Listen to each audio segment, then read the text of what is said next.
kita. Kalau kita lihat kajian-kajian sebelumnya itu,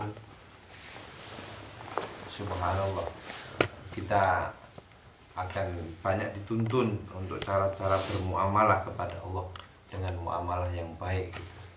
Jadi saya kira kajian Al-Hikam ini semoga menjadi hal yang paling baik di kita menyempatkan waktu pada sholat subuh, di mana kita masih fresh, kita masih belum diganggu oleh yang lain, dan kita menyempatkan diri untuk bersama-sama menggunakan waktu yang sangat baik setelah fajar ini untuk menanam benih yang insya Allah tumbuh di dalam kebaikan kita sehari-hari insya Allah.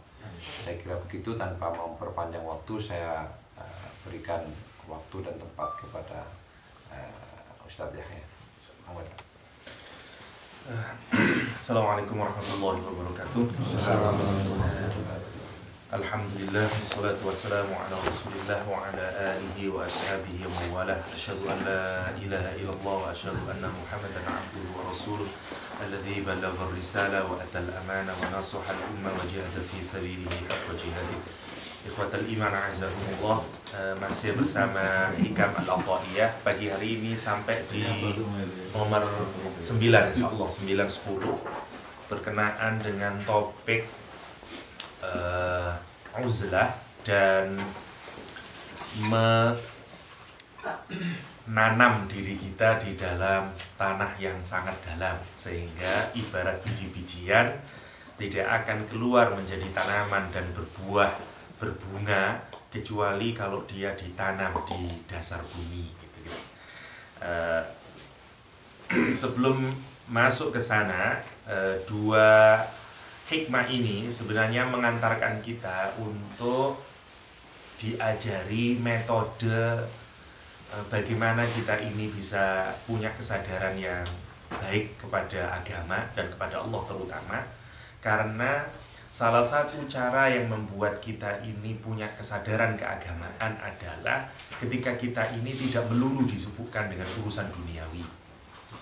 Saya kemarin diceritain oleh Jess Cooper yang lagi punya masalah dengan ibunya gara-gara persoalan sederhana adalah persoalan keagamaan. Sebagaimana yang kita ketahui bersama, untuk menjadi pengantar saja,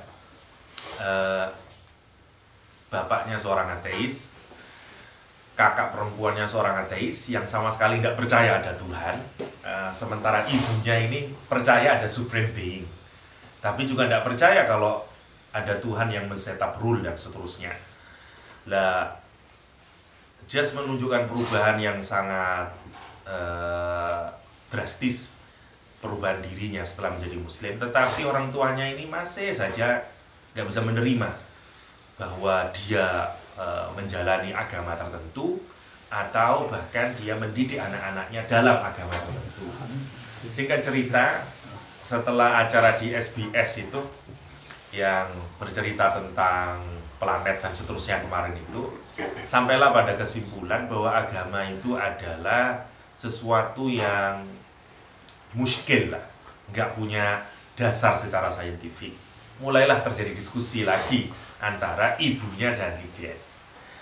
Walhasil si ibu sampai pada kata-kata yang menurut Jess itu membuat dia bangkit rasa amarahnya, quote-unquote. Karena kata dia, you itu hanya percaya kepada pink elephant flying in the sky, kata dia gitu. Jadi merasa gak enak si Jess itu, sampai terjadi debat yang kurang sehat lah dengan ibunya, kira-kira kayak gitu.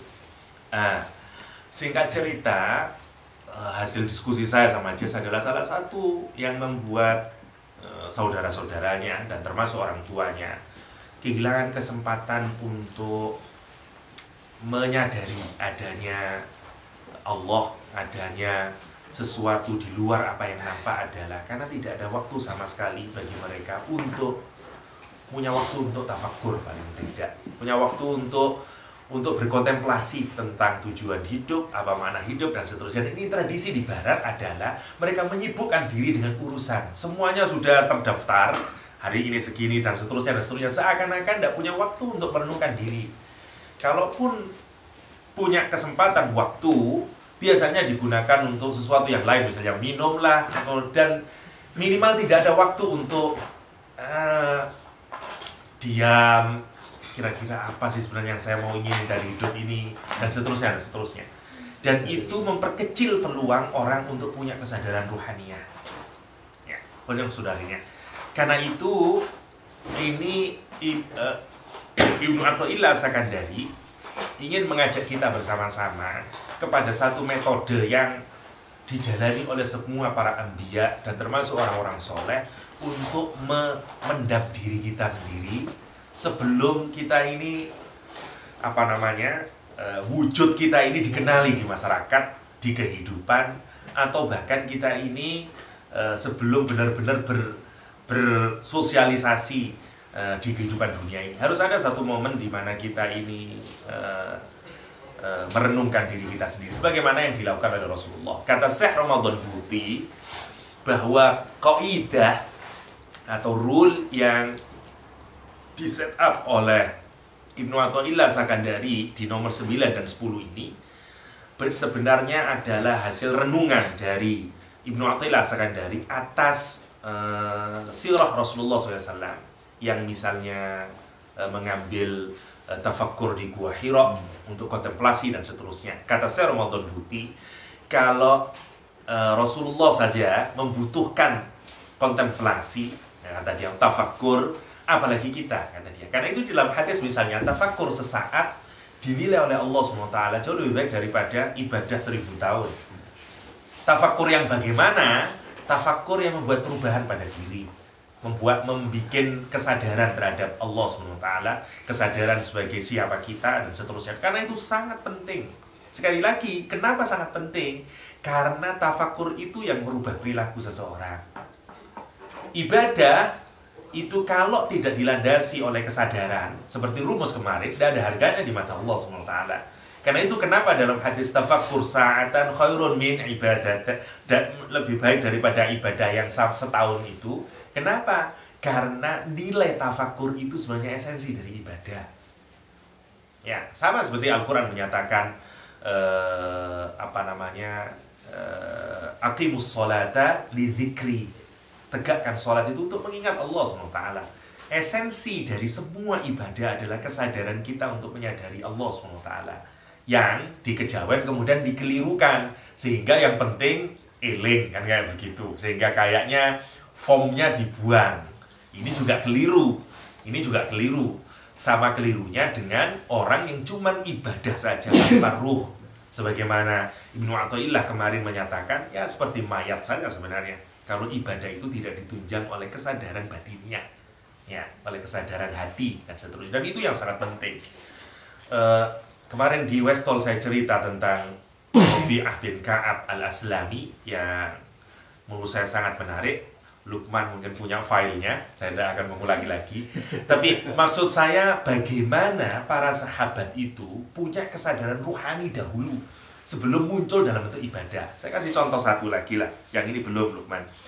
Namanya Umar bin Humam al-Ansari. Namanya Umar bin Humam al-Ansari radhiyallahu anhu. Semua kita ini membaca Al-Quran dan kenal dengan ayat yang menyatakan bahwa sari'u ila maghfiratin wa jannatin arduhas samawati wal ardh. Tidak ada insya Allah di antara kita yang nggak pernah mendengar ayat ini. Ya, bersegeralah. Kata Al-Quran itu sari', itu disuruh cepat-cepat. Tidak ada kata-kata di dalam Al-Quran itu yang mengajak kita untuk meniti jalan ruhaniah itu secara pelan-pelan. Nggak ada. Misalnya Al-Quran misalnya di surat fafirru ilallah. Ya, yang jadi semboyannya satu kelompok yang dianggap di Indonesia itu agak devian, namanya yang semboyannya fafirru ilallah, tahu ya? Solawat subhanallah. banyak cabangnya di Indonesia. Ini salah satu orde tasawuf yang di kalangan Nahdlatul Ulama dianggap menyimpang karena tidak punya silsilah, tidak punya sanad. Sholawat wahidiyah, pernah dengar istilah sholawat wahidiyah di Indonesia? Jadi ada tokoh dari Kediri awalnya, seorang kiai lah, katanya dia itu bermimpi dengan Rasulullah SAW. Dan kemudian Rasul mengajari dia sholawat tertentu, zikir tertentu, yang kemudian disetap menjadi organisasi. Ini cukup besar lah, mungkin sebanyak kelompok Ahmadiyah mungkin kalau di Indonesia ya. Namanya sholawat wahidiyah. Banyak kalau ada acara yang sifatnya nasional itu lumayan besar jumlahnya. Mungkin bisa unda-undi lah kalau bahasa Jawanya itu dengan Ahmadiyah. Lah kalau misalnya ada rumah, dalam rumahnya terus ada tulisan Fafirru ilallah, itu biasanya kelompok Wahidiyah. Dan sholawatnya biasanya pasti menangis biasanya. Dan itu yang membuat men-trigger orang punya affinity dan attachment terhadap organisasi itu begitu sangat kuat. Karena memang tidak hanya mengembangkan kesadaran syariah, tapi feeling itu yang dia dapat. Di Indonesia lumayan besar itu. Sholawat wahidiyah namanya. Fafirru ilallah. Dengan kata-kata yang diambil dari Al-Quran, kita ini disuruh lari menuju Allah SWT. Atau disuruh disuruh berlomba. Sabiku ilam, misalnya fastabikul khairat. Gak ada di Quran yang nyuruh kita ini nyantai urusan agama. Gak ada. Lihat kata-katanya, fafirru, larilah kalian menuju Allah SWT. Kenapa? Karena waktu terlalu pendek untuk mengejar akhirat. Ya, waktu terlalu pendek.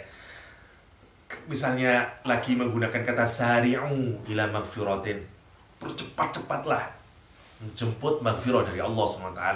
Atau yang lain lagi, fastabikul khairat, semboyannya Muhammadiyah misalnya, suruh berlomba, compete one another. Kata fastabikul dari kata musabaqah, ya, dari sabaqah. Sabaqah itu artinya mendahului, ya. Makanya musabaqah, siapa yang paling dahulu kan, kayak gitu. Dari kata sabaqah. Nanti sorof lagi. Ya. Jadi makanya kan Sayyid Sabiq misalnya. Semua sabaqah itu maksudnya kita ini harus jadi orang yang paling terdepan dalam hal urusan kebaikan. Fastabikul khairat. Semuanya kita disuruh yang depan-depan itu. Tetapi tidak semua orang punya kesadaran ini, ya, masuk ke dalam jantungnya. Sama seperti kita. Berapa kali kita dengar fafirru ilallah misalnya, fastabikul khairat misalnya, sabiku ila magfirah. Tapi nggak ngerembes itu ke hati. Umar bin Humam al-Ansari, seorang sahabat Nabi, baru mendengar kata ini. Sari'u ila magfiratin wa jannatin arduha samawati wal ard. Kata dia datang pada Rasulullah SAW dan kemudian berkata, ya Rasulullah, jannatun arduha samawati wal ard. Surga itu besarnya lebih luas daripada langit dan bumi, itu seluas langit dan bumi. Kata Rasulullah, na'am, iya, sebesar itu. Qala, dia berkata, waduh, kira-kira gitu. Bah, kata dia. Kalau mungkin orang Blitar itu, wah, kira-kira kayak gitu. Ya. Kalau orang Blitar itu. Oh gitu juga. Iya. Jadi, kira-kira gitu. Faqala Rasulullah SAW, ma yahmiluka ala qawlika bah. Kata Rasulullah, kenapa kamu kok sampai pada kata-kata waduh, kira-kira gitu. My goodness, kira-kira kayak gitu. Kalau Pak Nil ngomongnya my goodness, Pak.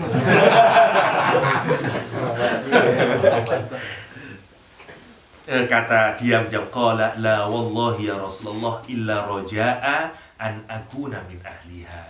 Kata Umar, saya itu bukannya saya terkagum-kagum atau saya kemudian bayangin gedenya seberapa, enggak itu. Yang membuat saya kemudian menyatakan bahwa bukan itu, karena hanya saya itu mikirin, saya berharap banget untuk menjadi min ahliha. Dan tidak sebatas cuma keinginan, seperti rumus kemarin itu kan tingkatannya berubah-ubah itu dari tamani ke taroji kan yang kemarin itu sampai menjadi benar-benar kesadaran, jadi azam, jadi niat itu. Karena dalam Islam kan beda-beda itu.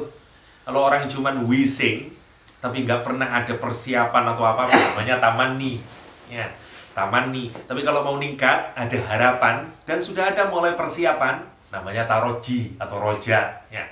Kalau sudah meningkat lagi, sudah kuat bener keinginannya, namanya azam. Kan gitu, kayak di ayat-ayat cinta, namanya azam. Kalau azamnya sudah sangat kuat, bener-bener mau dilakukan, jadi cita-cita kiranya kuat, namanya himmah. Ya. Atau niat, sama.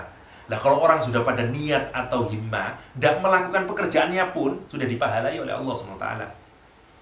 Nah, jadi himmah atau niat itu bukan taroji, bukan tamani. Sama seperti orang mau sholat tahajud malam.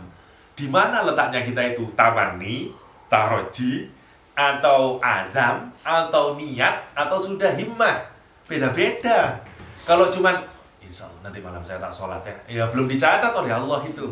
Kalau tidak ada preparationnya, nggak disingkatin dengan tidur lebih nggak malam-malam, beker sudah dipasang, tidak makan terlalu kenyang malam biar tidak terlalu angler misalnya, wal ngiler misalnya di malam ya tidak dicatat. Itu bukan apa namanya, bukan himmah. Yang di dalam hadis disebutkan siapa yang punya himmah, kata hadis, untuk melakukan kebaikan hasanah satu, Allah sudah mencatat itu bagi orang yang sudah himmah. Bukan cuman nantilah, saya kira bukan kayak begitu maksudnya. Nah, karena itu kata Rasulullah di dalam hadis tentang ikhlas. Misalnya kalau kita buka Riyadhus Shalihin, Imam Nawawi di chapter pertama itu kan bercerita tentang ikhlas, babul ikhlas pertama. Di situ ada hadis yang menyatakan bahwa ada orang-orang ya, kelompok orang-orang yang tidak ikut perang Tabuk. Ya, kata Rasulullah itu kaumun ya, kaum orang-orang yang tinggal aja di Madinah. Dia tidak menyusuri lembah, tidak menyusuri lereng-lereng gunung, kata Rasulullah. Tidak ikut berperang di Tabuk fi sa'atil usrah, di masa yang sangat sulit, tetapi dapat pahala sama dengan orang yang melakukan jihad di Tabuk. Ya, kenapa? Karena kata Rasulullah di hadis itu hasabahumul marad, karena mereka tercegah oleh sakit. Dia tidak bisa berangkat karena sakit, tapi azabnya, himmahnya sudah ada. Oleh Allah dikasih pahala seperti pahalanya orang yang itu. Kenapa? Karena himmah, karena azam di situ di dalamnya. Bukan hanya karena iyalah Pak, bukan kayak gitu. Itu yang dimaksud dengan himmah dan azam di dalam agama, di dalam agama. Lah, sahabat ke akhirat itu hampir semuanya punya perasaan semacam itu. Punya himmah yang semacam itu terhadap akhirat itu. Yakinnya dia, keinginannya terhadap surga. Itu yang menurut saya ini penting untuk menjadi pelajaran bagi kita semuanya, memiliki hati yang seperti para sahabat Nabi. Ya, apa kata dia? La wallahi ya Rasulullah ila roja'an an akuna min ahliya, kecuali aku ini sangat berharap agar aku menjadi ahlinya. Apa kemudian? Falamma wajada Rasul sallallahu alaihi wasallam as-sidqa fi wajhi Umar, ketika Rasulullah melihat dari raut muka Umar, wajahnya yang sangat benar ini, ya orang ini tidak bohong, orang ini beneran ini. Rasul sudah menyatakan wa innaka min ahliha, kamu wahai Umar termasuk ahli surga. Lihat, hanya dari kata-kata itu Rasul sudah bisa nebak. Yuk, karena apa? Yang dilihat batinnya. Karena batinnya. Amal itu come second itu. Lihat orang ini, ini benar-benar ini motivasinya sama agama, niatnya ibadah sama Allah. Itu yang dinilai oleh Allah SWT. Karena Allah, sekali lagi, amal sebagaimana rumus dari Ibnu Athaillah Sakandari, amal hanyalah suwarun qaimah, hanya form saja, hanya form. Sekali lagi, saya tidak bermaksud bahwa amal itu tidak penting, sangat penting. Jangan sampai keliru kayak orang kebatinan, ya. Sangat penting. Cuman maksud saya, jagalah hati itu. Untuk benar-benar amal itu benar-benar matching. Karena itulah yang disebut dengan ikhlas. Kata Syekh Mutawalli Sya'rawi, ikhlas itu definisinya Syekh Mutawalli Sya'rawi adalah jika amalmu dan niat dan hatimu itu sama. Itu namanya ikhlas. Kalau saya niat ibadah, ya sholat memang hati saya juga sholat. Nah, itu ikhlas. Kalau amal zahirmu dengan hatimu tidak sama, itu munafik, kata Samudari Sya'rawi. Gampang definisinya, tapi jalaninnya itu susah itu. Susah banget.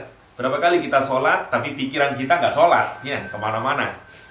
Dan habis gitu kita udah merasa dapat pahala lagi, ya.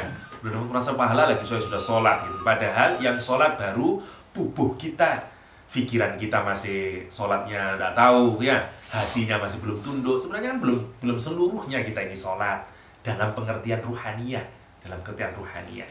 Karena itu kalau kata Yai Asrori, orang itu kalau habis sholat assalamualaikum waalaikumsalam, itu astagfirullahaladzim, yang pertama jangan ngelirik dosa-dosamu dulu deh, kata dia. Diistighfari saja sholatmu yang barusan selesai itu loh, kata dia. Jangan langsung melihat dosamu dulu, itu kejauhan dulu. Memang banyak sudah dosanya gitu, tapi istighfari dulu hasil sholatmu tadi itu loh, itu kata dia itu. Jadi itu kesadarannya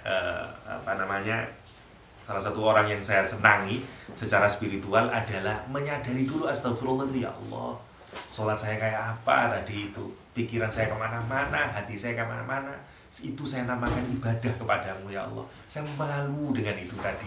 Jadi bukan alhamdulillah setelah sholat itu hebatnya orang soleh, ya. Jadi kalau kita kan enggak, udah selawat alhamdulillah, kayak benar-benar sudah itu. Kenapa? Karena kita merasa sudah menjalankan kewajiban kita.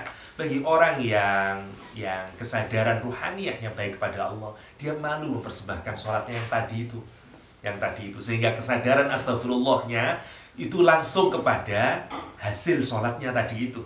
Astagfirullah ya Allah, saya malu ini, saya belum bisa benar-benar memberikan keseluruhan untuk ibadah kepadamu. Baru setelah itu ingat dosa-dosanya dan seterusnya. Lah, ini yang menarik. Fa akhraja tamaratin min qarinihi ay alwi'a alladhi yaj'alu fihi zat. Kemudian si Umar ini punya keranjang, katakanlah tempat yang kurma, dan dia keluarkan kurma dari tempatnya itu. Faja'ala ya'kulu minhunna, dan dia ini sedang makan waktu itu. Summa qala la in ana hayyaitu hatta akula tamaratai hadhihi innaha lahayatun tawilah, kata dia. Makan ini kurmanya masih mau dimakan dalam mulutnya ini, satu kurma cuma, kata dia. Kalau aku teruskan makan ini sampai kemudian aku ngunyah terus, tidak memenuhi panggilan perang Badar, ya. Jadi ayat ini turun mau menjelang mau surat dia mendengar ayat ini bersamaan dengan panggilan untuk menunaikan perang Badar, ya. Badar. Apa kemudian dia bilang, sungguh ini kehidupan yang terlalu panjang. Maksudnya saya menyia-nyiakan kehidupan akhirat saya ini hanya ngabisin satu kurma. Lihat kesadarannya para sahabat itu. Ini bukan maksud saya, jangan lihat actionnya, bagaimana dia punya kesadaran yang sangat kepingin menjadi ahli surga. Pantas jadi ahli surga karena memang sangat ingin. Kita ini semua ingin, tapi nggak benar-benar ingin dalam batinnya, ya. Keinginan itu hanya masih taroji, hanya masih tamani, kita ini belum benar-benar menjadi kesadaran. Karena beda banget. Contoh paling gampangnya kita ini benar-benar punya azam dan himmah adalah kalau kita mau menikahi seseorang. Itu kelihatan benar azam dan niatnya.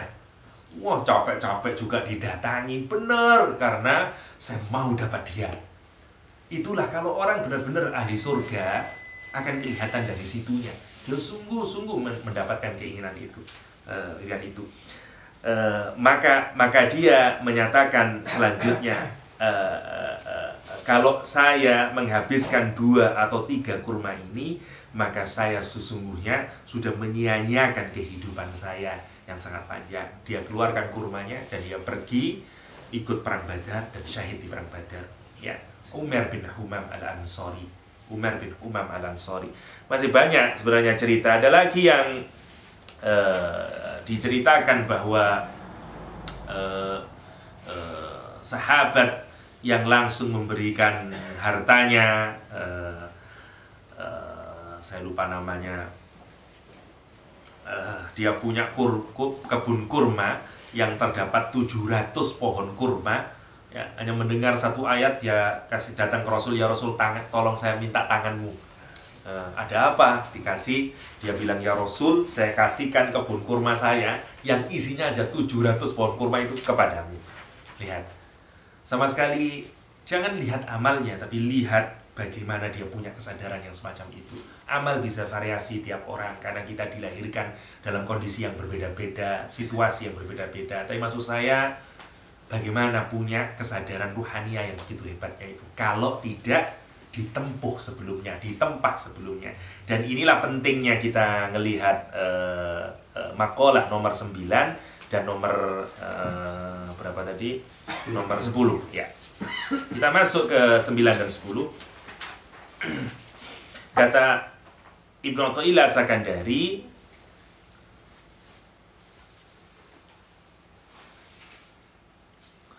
idfin wujudak fi ardil khumul fama nabata mimma lam yudfan la yatimmu natajuhu. Pendamlah eksistensimu, kedirianmu, wujudmu fi ardil khumul, di bumi yang sangat dalam ini ya, di bumi yang gelap gulita ini. Jadi suruh pendam kita ini. Fama nabata, kenapa? Karena sesuatu yang tumbuh mimma lam yudfan, dari sesuatu yang tidak dipendam ya. Kalau ada biji-bijian tapi tidak dipendam, la yatimmu natajuhu, dia tidak akan sempurna hasilnya, buahnya, bunganya tidak akan sempurna.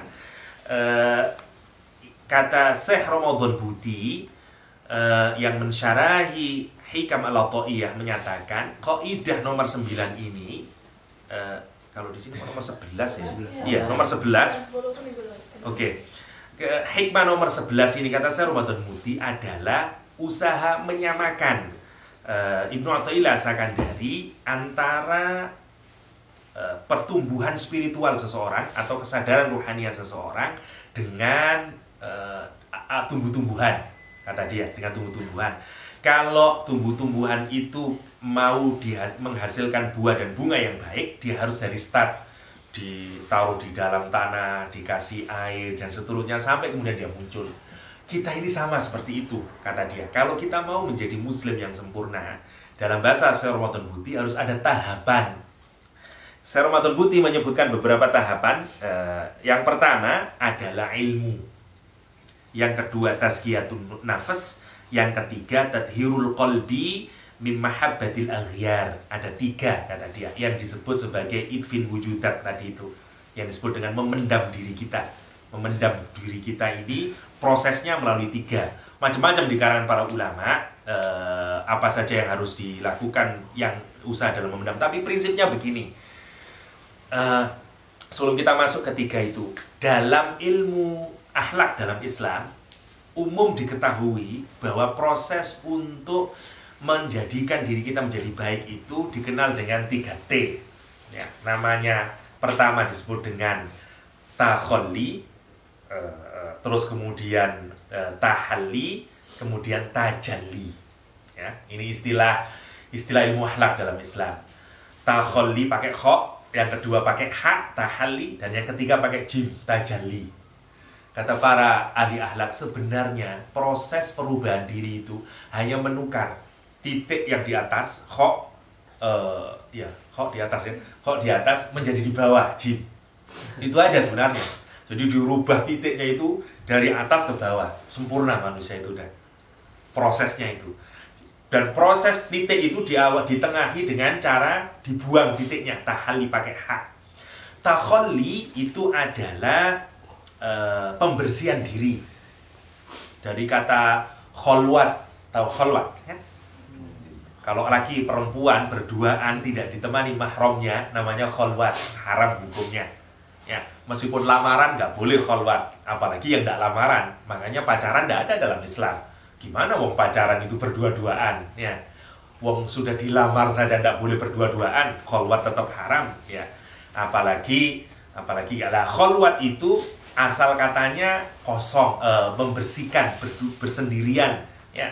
Lah orang yang melakukan proses perbaikan ruhani harus diawali dengan membersihkan dirinya semuanya yang jelek-jelek itu dibuang.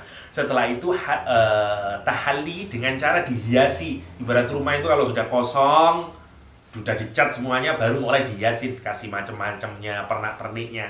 Setelah itu kalau kita sudah itu, baru nanti bisa tajalli. Bisa tajalli itu bisa ma'rifah lah, katakanlah. Tajalli itu sebenarnya makna awalnya itu bermanifestasi, berakal kata dari bahwa nilai-nilai kebaikan itu muncul dari diri kita.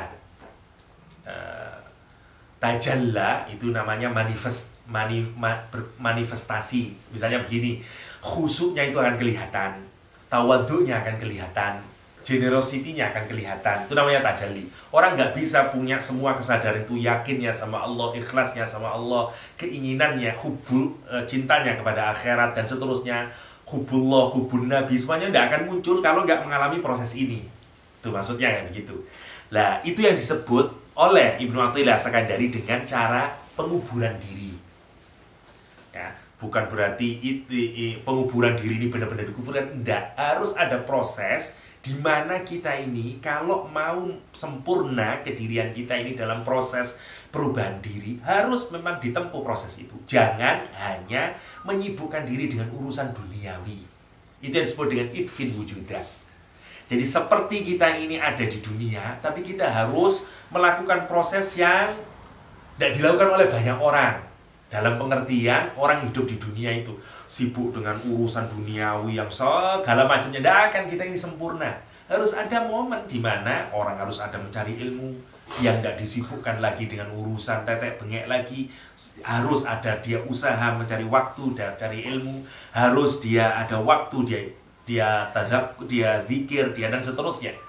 Agar apa? Agar nanti sempurna yang dihasilkan dari kemanusiaannya itu. Semua orang soleh semua mengalami proses ini. Semua.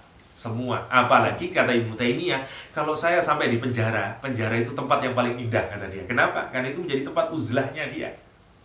Tempat dia idfin wujudah. Semua orang punya itu. Semua orang-orang soleh. Rasulullah aja punya, para sahabat juga punya, semuanya juga punya. Nah, kalau kita tidak menyediakan waktu sebelum kita benar-benar menjadi manusia ini, dan tidak punya kegiatan kayak begitu, tidak akan sempurna kemanusiaan kita ini. Kira-kira begitulah. Kira-kira begitu. Nah, kalau Ibnu Athaillah, kalau Syekh Ramadan Buti mensarahi, ada 3 poin itu dalam proses pemendaman diri. Yang pertama harus dengan ilmu. Harus dengan ilmu. Makanya, ya kalau kita ini sudah terlambat prosesnya, pastikan anak kita itu diawali dengan ilmu. Diawali dengan ilmu, karena itu prosesnya. Ya memang capek pertama, ya belajar sorok, kayaknya untuk apa semuanya ini? Karena itu nanti bunganya sama buahnya itu nanti kelihatannya.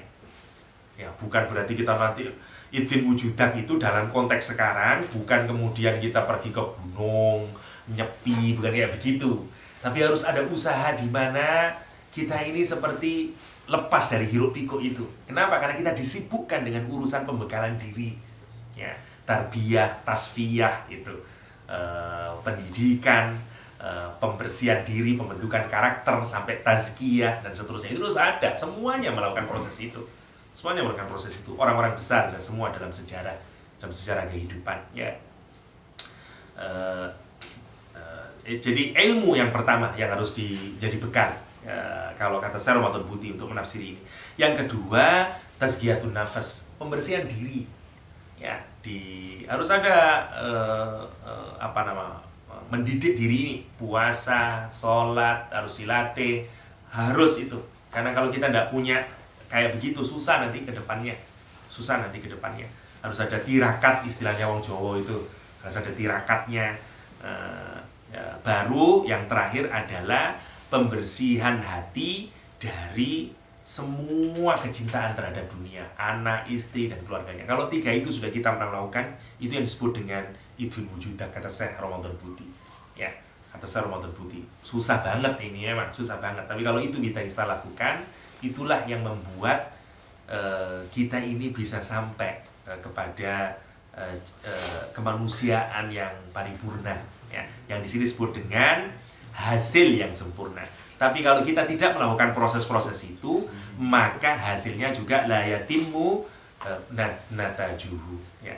Nggak akan benar natijahnya, nggak akan sempurna natijah yang bisa kita hasilkan. Itu yang dari ke-9. Ibnu Athaillah Sarwadun Buti menyebut ini al-qanun al-ilahi, ya. Ini kayak aturan ilahiyah. Kalau kita mau jadi sempurna ya kayak begitu. Sama dengan Rasulullah SAW, ya. Malam-malam bahkan ada harus ke Gua Khiroknya dan seterusnya untuk mentraining dirinya itu. Untuk mentraining diri. Harus ada momen itu. Kalau sekarang di modern itu ditambah ada mabit, misalnya, itu semuanya proses penguburan diri. Kita harus menciptakan kayak begitu. Ya tidak harus berkelompok, terserah, kelompok tambah bagus. Kalau kita bisa sendiri harus ada, kita menyediakan waktu ya malam untuk bertafakur kepada Allah, karena itu proses untuk menjadikan diri kita ini hasilnya yang baik. Kalau tidak pernah ditempa, sama. Semua orang butuh penempaan. Semua orang butuh penempaan. Bahkan kalau di kalimat yang lain, misalnya kalau saya tidak salah, Ibnu Arabi menyatakan ketika ditanyai kenapa bisa kayak begitu, karena kata dia sama seperti tumbuh-tumbuhan, kiasnya seperti barang, ya. Dulu aku ini zat, kemudian dipendam lama, berubah jadi tanaman terus, kemudian dipecah-pecah oleh ibu sampai jadi makanan. Itu harus mengalami banyak proses penempaan diri. Itu yang disebut dengan idfin wujudan.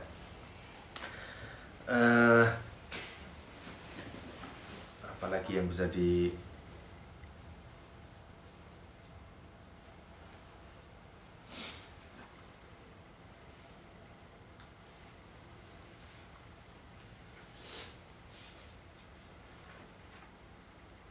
sebentar saya lihat kalau ada yang belum kesampaikan.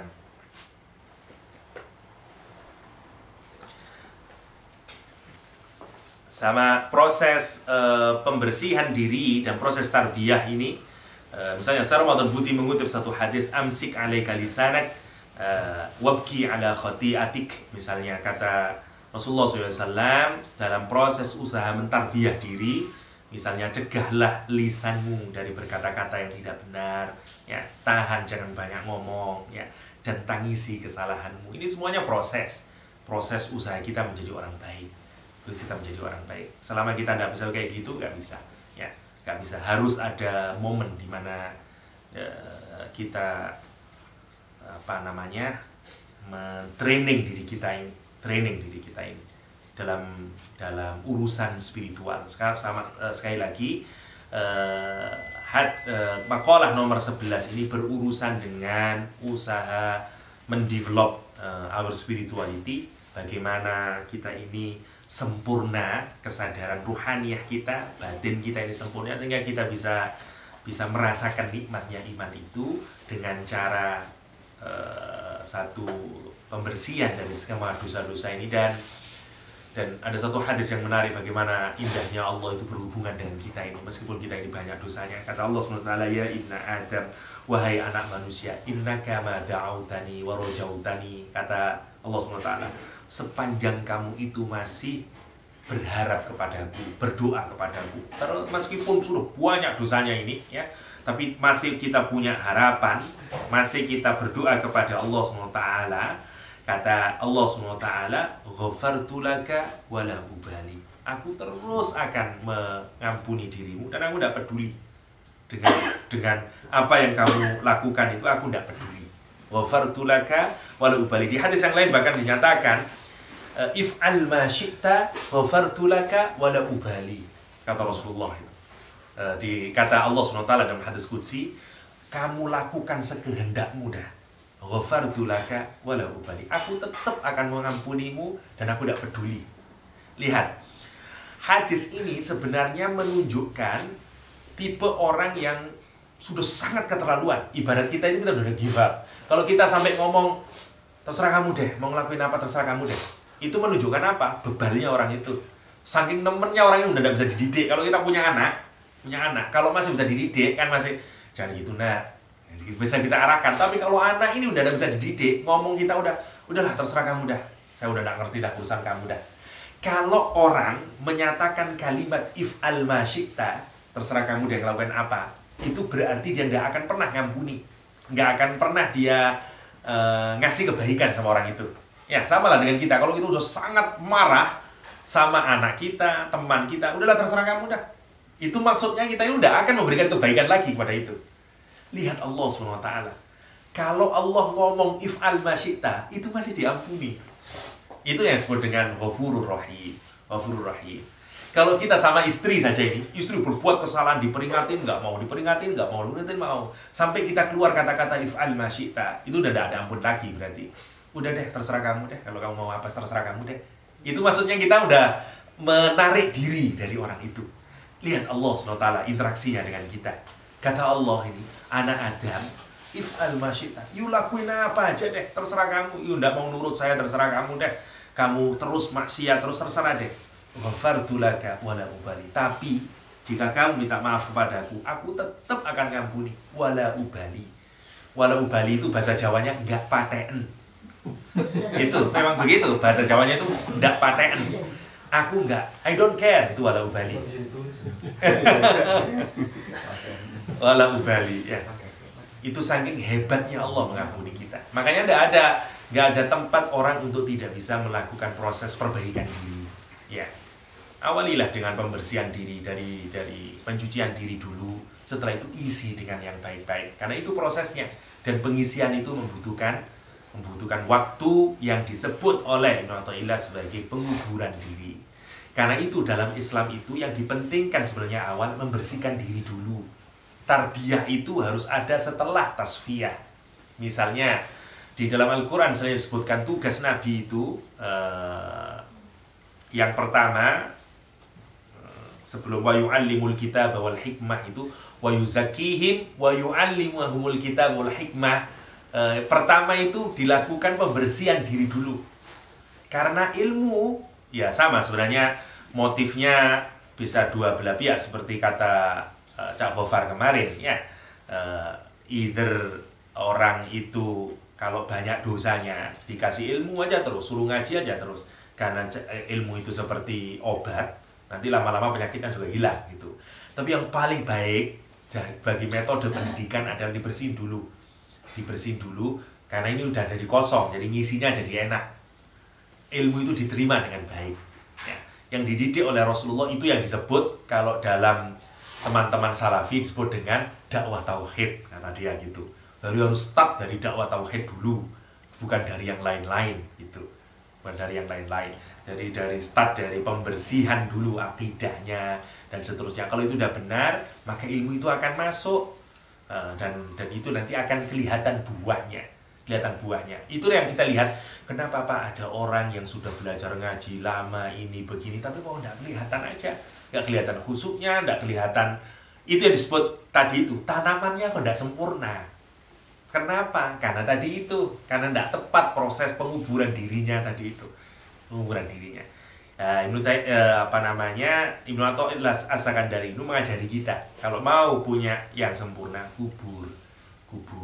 Tapi memang sangat singkat. Para pensarah menafsiri dengan satu, lakukan pembersihan diri, kasih ilmu, dan cintanya itu digeser dari semua atribut duniawi, digeser kepada Allah. Kalau kita tiga itu ada melekat di dalam hati sebagai proses pembangunan spiritual, insya Allah nanti akan kelihatan hasil yang sempurna dari apa yang kita lakukan sebagai manusia.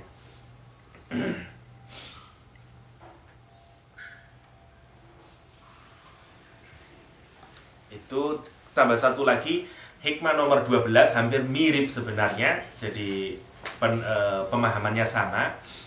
Saya mohon maaf karena kurang membaca, jadi sama. Jadi dipendamnya kurang lama, jadi hasilnya kurang sempurna kalau guys. Ya. Manafa'al qalba mithlu uzlah, manafa'al qalba mithlu uzlah yadkhulu biha midana fiqra. Tidak bermanfaat kepada hati, ya, seperti halnya uzlah. Maksudnya nggak ada yang lebih manfaat itu memberikan manfaat kepada hati kecuali uzlah. Yadkhulu biha, yang masuk uzlah itu kalau dengan uzlah itu midana fiqrah, ya, medan pemikiran. Ya. Kata hati di sini di Al-Qur'an itu hati macam-macam. Ya, kadang banyak hati itu di Al-Qur'an dimaknai juga akal. ya, bimakna akal, bimakna pemikiran. Seperti halnya misalnya lahum kulubun la yaqiluna biha. Mereka punya hati tapi tidak digunakan untuk berpikir. Hati di situ bermakna akal misalnya. Macam-macam di dalam Al-Qur'an. Tapi hati di sini ini benar-benar bermakna hati. Bermakna hati ini yang dimaksud, ya. Uzlah itu gampangannya kalau dulu banyak orang, perilaku orang itu uzlah adalah benar-benar dia mengasingkan diri. Ya, mengasingkan diri, pergi ke mana, ke gunung, ke mana, memang dia mengasingkan diri. Tapi uzlah itu sebenarnya usaha orang melakukan detachment kepada duniawi ini, pada duniawi. Harus ada usaha untuk itu. Itu yang akan memberikan dampak sangat besar pada diri. Seperti yang tadi saya bicarakan. Kalau kita punya momen atau punya waktu, punya sadaran yang kita dibebaskan dari urusan duniawi, kemudian kita mikir, kita tadakur, kita itu yang membuat kita masuk ke dalam medan berpikir. Hati kita ini hidup. Sama, sebenarnya prinsipnya kan gini. Semua fakultas di dalam tubuh kita ini itu hanya akan berfungsi kalau dia dikasih kesempatan. Ya. Otak kita ini akan bekerja sangat baik ya kalau kita ini baca buku, dengerin ceramah, dan seterusnya. Kalau kita ini yang kita gunakan ini, kita disibukkan semua dalam satu hari itu hanya memenuhi kebutuhan selain akal kita, ya tumpul nanti akal kita itu. Kita cuma mikirin makan karena mulut, seksual, terus gimana lah, semua yang urusan tubuh aja. Ya pasti jaminan akalnya juga tidak akan berpikir. Karena akal itu hanya bisa kalau kita baca buku, dikontraskan dengan ide orang lain dan seterusnya. Sama dengan ruhani. Sama dengan ruhani. Hati kita ini mencari sebenarnya itu. Terus itu longing for something hati kita ini. Lah cuman kalau kita ini dipenuhi, dijejali dengan dunia, dengan urusan di luar hati, bukan hanya karena di luar hati itu biasanya dunia. Ya, jadi terus saja yang kita pikirin ini hanya urusan fakultas tubuh kita yang lain, maka pasti mati. Dan itu yang terjadi dalam kebudayaan Barat. Kenapa? Karena memang hati disingkirkan. Lihat semua keilmuan di Barat awal-awal, apalagi sekarang udah mulai baik-baik karena sudah mulai diakui lagi spiritualitas. Psikologi tidak lebih baik hanya sekedar pengembangan dari brain science, bukan benar-benar menyelidiki hati zaman dahulu kala itu. Makanya kalau orang sakit seperti pergi ke bengkel psikologi aja, ada apa? Semua urutannya sama duniawi semuanya. Makhluk manusia itu hanya dilihat sebagai makhluk fisikal saja, kira-kira kayak begitu. Dan ada aspek spiritualnya. Karena itu memang peradaban modern ada peradaban yang sangat kering tentang spiritual. Kenapa? Karena memang dia tidak dibangun dari aspek spiritualitas. Karena memang dinegasikan. Zaman sebelumnya sangat. Misalnya, karena memang semua orang Barat berpikiran semacam itu awalnya.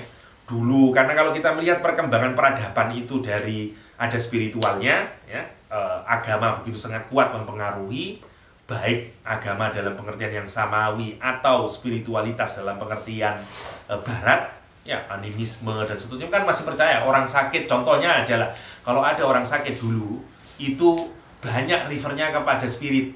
Mungkin kamu kena hawa apa, misalnya gitu. Untuk menunjukkan apa? Kesadaran itu. Meskipun itu salah, tapi ada kesadaran itu.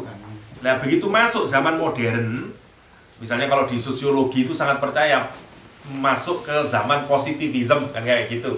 Orang udah tidak dianggap percaya agama itu nggak ada, agama itu proyeksi masyarakat terhadap ketuhanan dan seterusnya.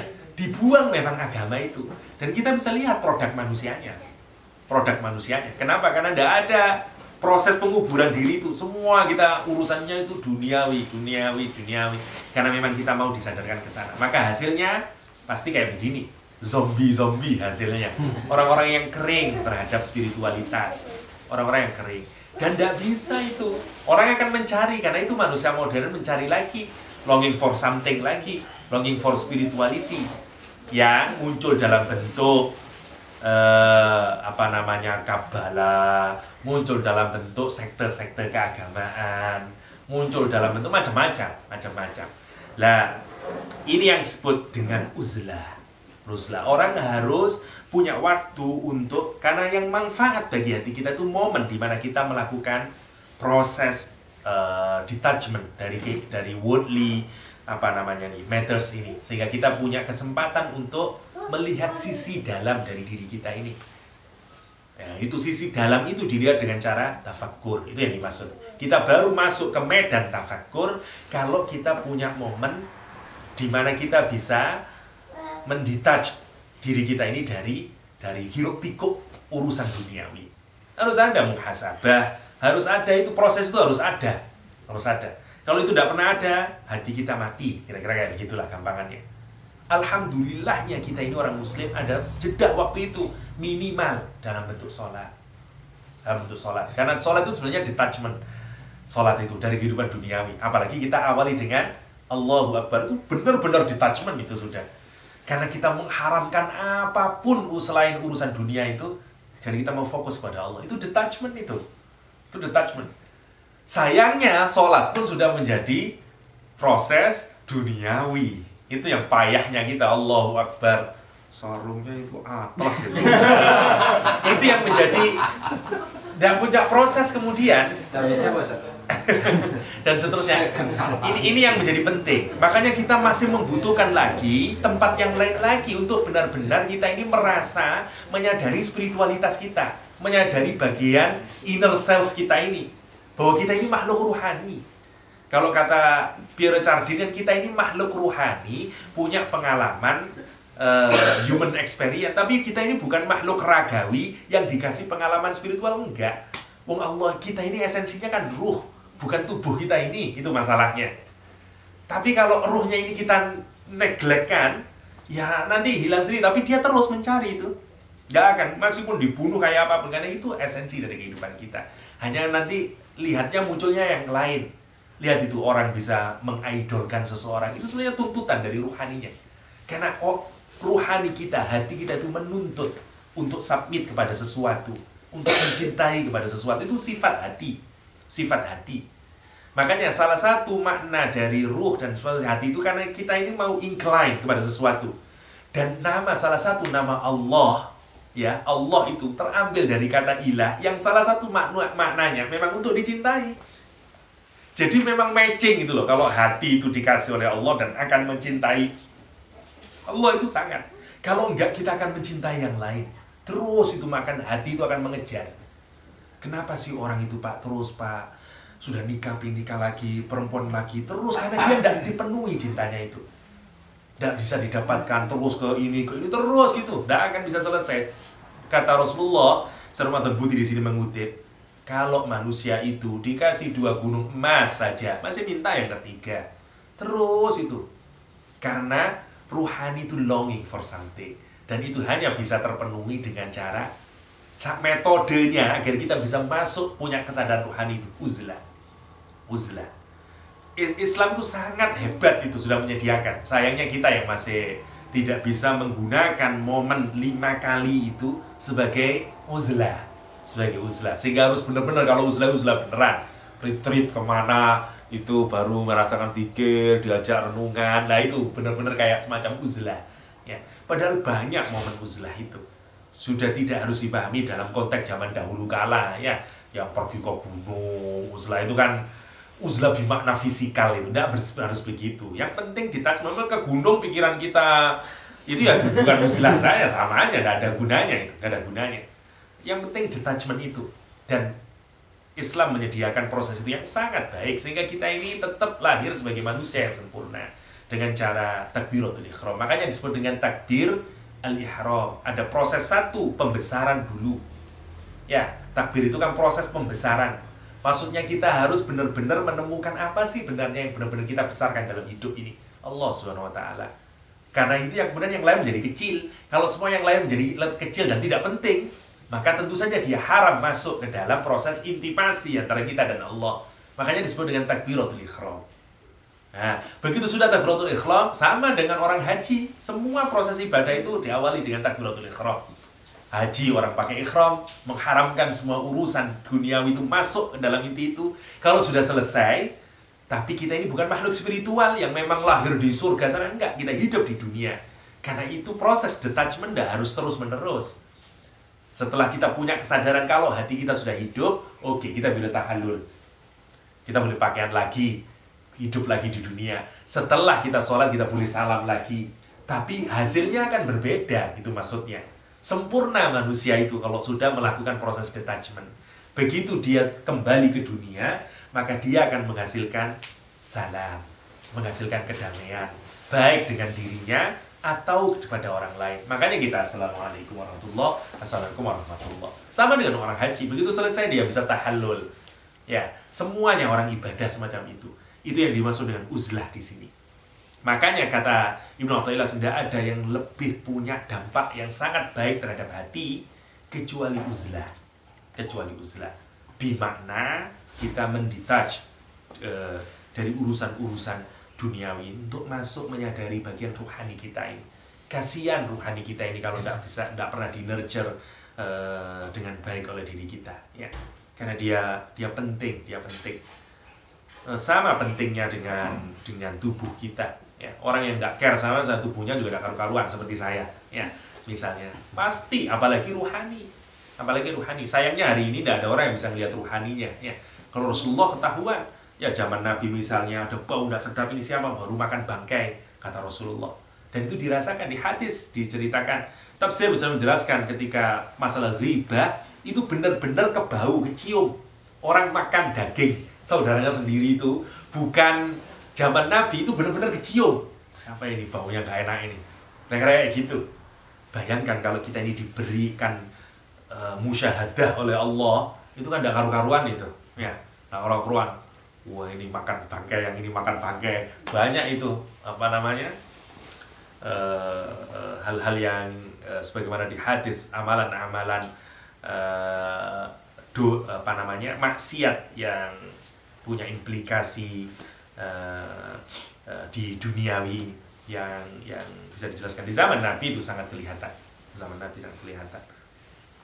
Itu uzlah secara singkat. Kalau ada yang apa lagi? Jadi prinsipnya itu aja lah. Ya, saya mohon maaf kalau penjelasannya kurang lengkap, tapi inti dari hikmah nomor 11 dan 12 adalah ada satu bagian dari tubuh kita ini yang benar-benar harus dikultivate, harus di-nurture secara baik, yaitu bagian sisi ruhaniyah dalam diri kita. Caranya adalah cara kita punya kesadaran bahwa kita ini makhluk spiritual, kita punya ruh, kita punya hati yang harus kita jaga adalah dengan cara uzlah, dengan cara mendetach diri kita dari hiruk pikuk urusan duniawi. Bukan tidak penting urusan duniawi, tapi itulah jalan kita agar hati kita ini hidup. Setelah itu, maka lakukan cara-cara untuk hati kita ini bisa hidup, yaitu dengan dikasih dengan ilmu, melakukan tazkiyatun nafas, pembersihan diri, dan pembersihan hati kita dari duniawi ini, sehingga kita punya kecintaan kepada Allah SWT. Kalau kita melakukan itu, insya Allah hati kita akan tumbuh sempurna, dan kita juga lahir menjadi manusia juga yang sempurna di mata Allah SWT. Itu saja mungkin yang bisa saya sharingkan. Sekali lagi saya mohon maaf. Hadanallahu wa iyyakum ajma'in. Assalamualaikum warahmatullahi wabarakatuh. Terima kasih Ustaz Yahya sudah menjelaskan maqalah 11 dan 12 ini. Saya jadi ingat ada quote dari ini, kita bisa tetap merasa tenang di tengah keramaian, tapi juga kita bisa merasa gemuruh di tengah-tengah kebersamaan. Saya kira itu saja. Mungkin ada pertanyaan atau komentar yang ingin disampaikan oleh bapak-bapak atau ibu, terutama bagi yang baru datang, Pak Dodi. Oh, ini kan. Mana Pak Dodi? Silakan. Silakan Ustaz. Mohon ya. Wih, oh ya. Ada yang mau? Ini Pak Abbas? Enggak. Bu, terima kasih. Sudah berat, makalahnya sudah berat. Saya kira inti daripada ini, jadi setiap pengajian itu kita harapkan bahwa paling tidak kita sudah mengambil manfaat dari setiap apa yang disampaikan pada makalah sebelumnya. Jadi kita berusaha ilmu itu tidak saja mengendap di pikiran kita, tapi kalau bisa kita aplikasikan secepat kita sebelum kita mengkaji ilmu berikutnya. Jadi kita insya Allah mendapat manfaat yang besar dengan begitu. Tidak sekedar sebagai diskursus yang terus menerus di sini, tapi ada tindak konkret gitu yang kita bisa lakukan. Saya kira target kita untuk 2 minggu lagi adalah kita paling tidak sudah punya tempat atau waktu atau mekanisme apapun lah namanya kita untuk cara kita mendidik diri kita, nurani kita dan sebagainya. Jadi kita nanti masuk kepada makalah berikutnya ini kita sudah mendapat manfaat dari makalah-makalah sebelumnya. Karena sekali lagi sebagaimana di dalam hadis, nggak akan ada habisnya orang yang hanya mengisi hidupnya dengan dunia. Saya baca hadisnya, kata Rasulullah SAW, hadis muttafaq alaih dari Ibnu Abbas dan Anas bin Malik. Rasulullah SAW bersabda, "Lau kana libni Adam wadin min malin." Kalau seandainya anak cucu Adam itu punya sebukit gunung emas, ya, satu wadi. Wadi itu jalan. Biasanya kalau ada gunung, kan gunung-gunung ada jalan yang menjadi jalan air. Jadi di situ kadang ada oase, atau kalau ada hujan, itulah yang mengalirkan air ke laut biasanya. Ya. Bedanya dengan syi'ib, kalau dalam bahasa Arab ada syi'ib, ada wadi. Kalau syi'ib itu biasanya cuma jalan yang nggak ada airnya.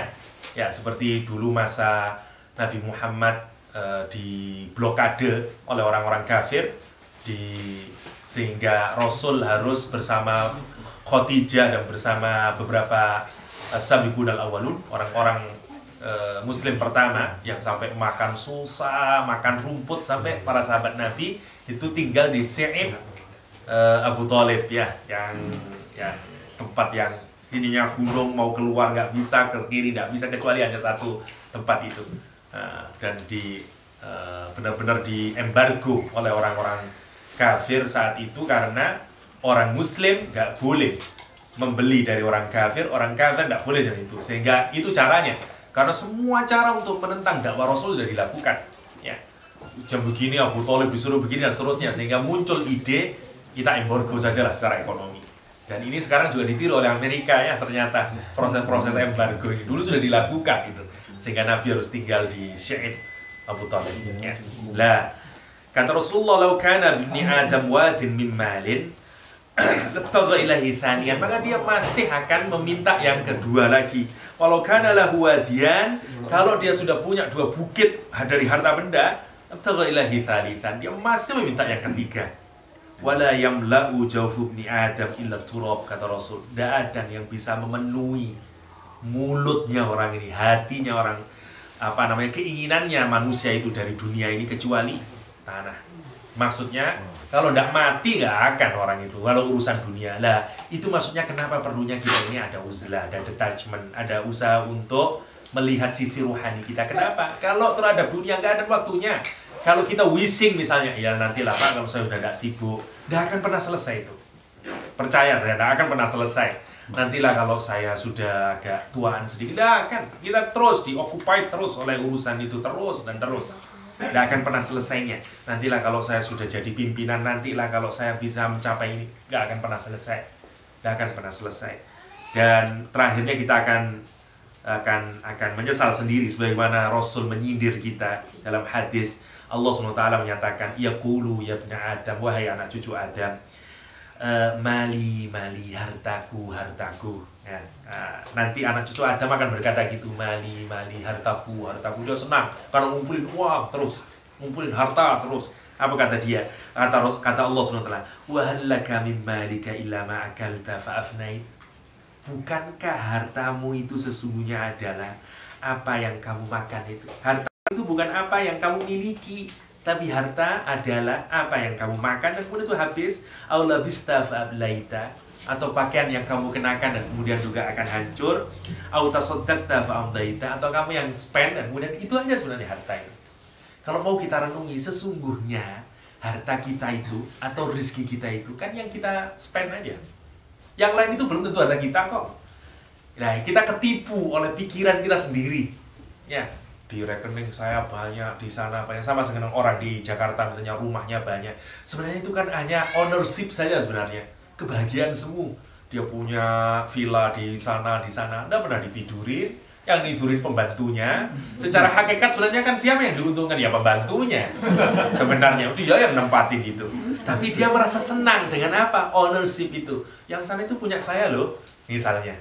Itu kan lucu sebenarnya kita itu. Lucu. Dan itu yang disindir oleh Allah SWT. Harta rizkimu itu sesungguhnya yang apa yang di-spend hari ini. Makanya mungkin secara kasat mata mungkin orang ini lebih kaya, tapi sesungguhnya rizkinya belum tentu yang sini lebih besar dari situ, ya.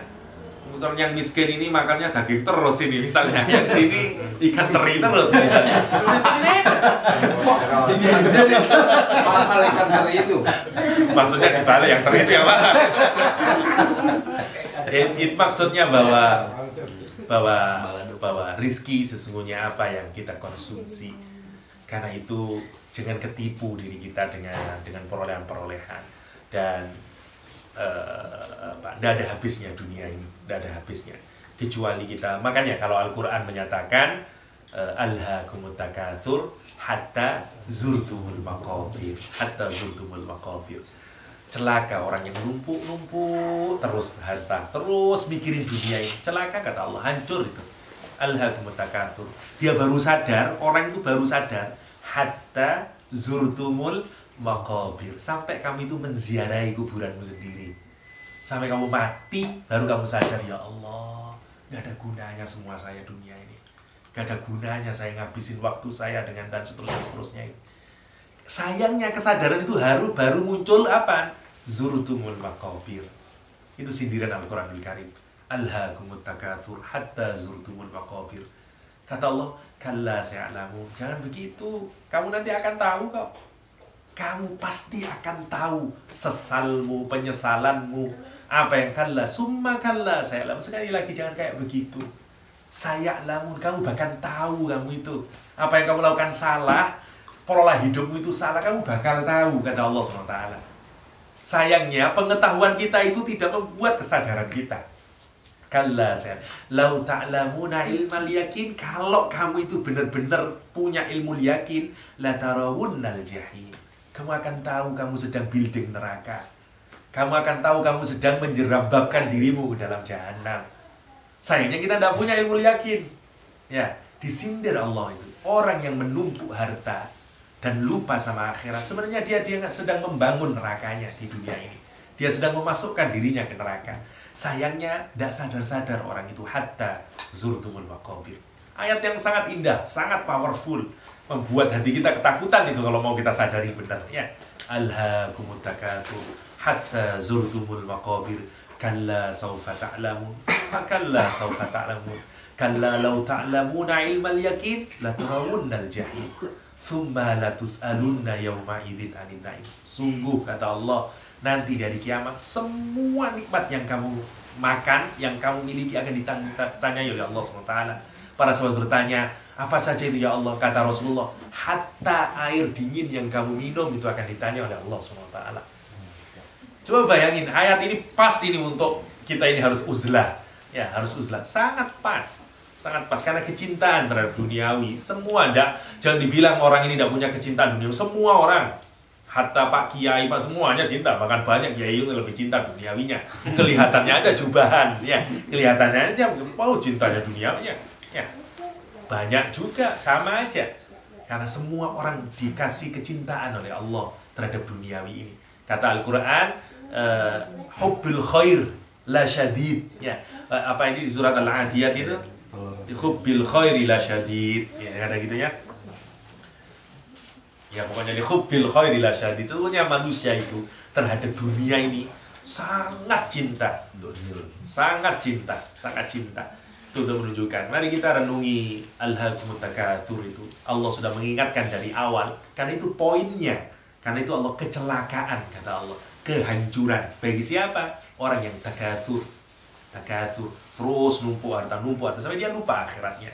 Lupa bahwa dia punya hati yang harus di-caring. Dia punya di-look after dan seterusnya. Itu harus yang penting itu. Hatta zurtumul maqabir. Jangan sampai kita ini kalau sudah ditimpuk orang dengan tanah karena kita meninggal, baru Allah membukakan saya'lamun, oh ini yang dijanjikan Allah neraka itu. Dan sampai kayak gitu. Dan endingnya diingat, summa latus'alunna yauma idzin anin na'im. Semakin banyak kita mengumpulkan harta, semakin banyak kita terus hidup dunia ini, tanggung jawabnya makin besar. Jangan enak-enak itu. Jangan enak-enak. Makanya mengapa Rasulullah itu begitu akan meninggal, bingung nanyain Aisyah, uang saya sudah lupa 7 dinar atau 20 dinar, saya lupa, karena Rasul dikasih, ada orang ngasih uang kepada Rasul, dan begitu sakit Rasulullah kemudian meminta Aisyah, apakah masih ada uang itu? Ya ada ya Rasul, tolong kasihkan kepada fuqara, aku tidak ingin menghadap Tuhanku masih dengan membawa dananir 2 dinar itu. Subhanallah. Kalau kita kan bingung ya, saya menyaksikan sendiri ada tetangga saya yang memang sangat kedunian itu bahasa Jawa ya, suka dunia ya, suka dunia disotkan jadi kedunian bahasa Indonesia ya. Itu yang sampai mau meninggal itu masih mikirin emas saya yang itu, anu saya yang itu, gitu aja pikirannya, itu saja pikirannya. Jangan sampailah kita ini jadi makhluk yang, ya Allah, kasihan ya orang yang agamanya dunianya, cita-citanya dunianya. Kita ini makhluk akhirat, cita-cita kita akhirat, hidup kita di dunia, kerja kita di dunia, ibadah kita di dunia, tapi mimpi kita akhirat. Mimpi rumah kita akhirat. Jadi bagaimana kita punya kesadaran itu yang paling penting dalam batin. Ya. Alhaakumut takatsur hatta zurtumul maqabir. Kalla sawfa ta'lamun, thumma kalla sawfa ta'lamun, kalla law ta'lamuna ilmal yaqin la tarawunnal jahim. Pasti, sayangnya ya, pasti kata Allah kita akan melihat neraka jahanam itu, neraka yang menyala-nyala apinya itu.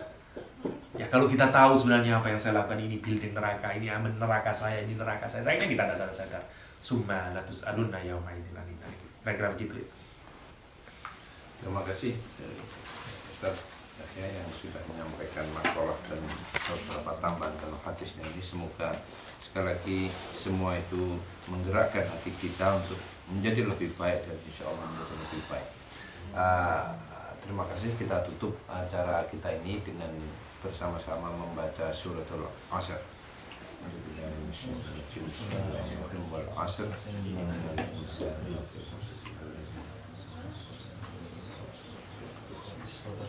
Terima kasih. Assalamualaikum warahmatullahi wabarakatuh.